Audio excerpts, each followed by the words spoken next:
the Chinese Communist government decided to crack down on the prostitution industry. This is the second time that they've done this in recent years. In just the past few days, police have detained more than 1,000 suspects. 6,000 officers were dispatched to Dongguan, which is China's sex capital, and 4,800 officers swept 2,700 locales in Harbin, which is, I guess, another area where a lot of this happens. Now, recently, some judges were actually put to death for taking part in a prostitution ring, which is insane. I mean, can you imagine the death penalty for, like, any crime? Like, oh, yeah, you jaywalked. Death. Oh, you participated in a prostitution ring? You're gonna die. Like, what is that? That's so barbaric. But, I mean, the more interesting aspect of this story is that there's such massive hypocrisy on this from the government. Because in China, for those of you who don't know the exact inner workings of the prostitution system in China, there's 7 tiers of prostitution.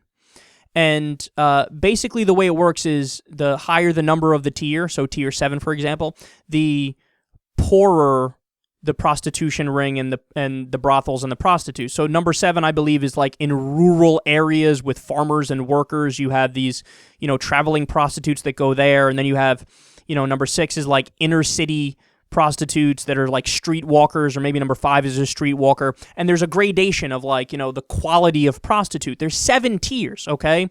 And tier number 1 and tier number 2 are tiers for the powerful members of the Communist Party, the leaders in politics and the leaders in business, which is just melded together in China. It's called the Baopo. The tier 2 is called the Baopo.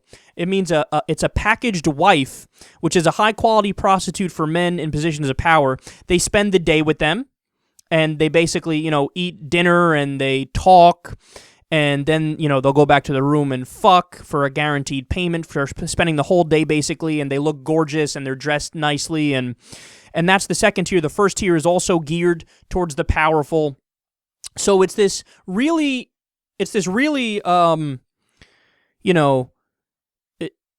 complex subculture going on there. But naturally, I mean, what's going to happen? You're going to have the Chinese government crack down on prostitution for all of the workers and all of the people who are considered middle class in China, like the small merchants, right? But everybody, all the rich and the powerful and the Baopo, the tier 1 and tier 2 prostitutes, you can bet your bottom dollar they're not going to get fucked with. Why? Because those are the prostitutes for the people who are enforcing it on others. Right? We're allowed to have prostitutes. We're allowed to fuck for money. We're allowed to take them out to dinner because we are the good guys by definition. We are the top echelon of society. We earn this. If you work in a factory, 12 hours a day and you make a small amount of money, well, fuck off. You can't fuck for money. Sorry. I mean, it's incredible, man. It's 2014. We're still keeping these basic things from people. Sex is hardwired in our head. There's a reason why prostitution is called the oldest profession in the world. Because if people can't get sex through, other ways, they're going to pay for it. And there shouldn't be a problem with it.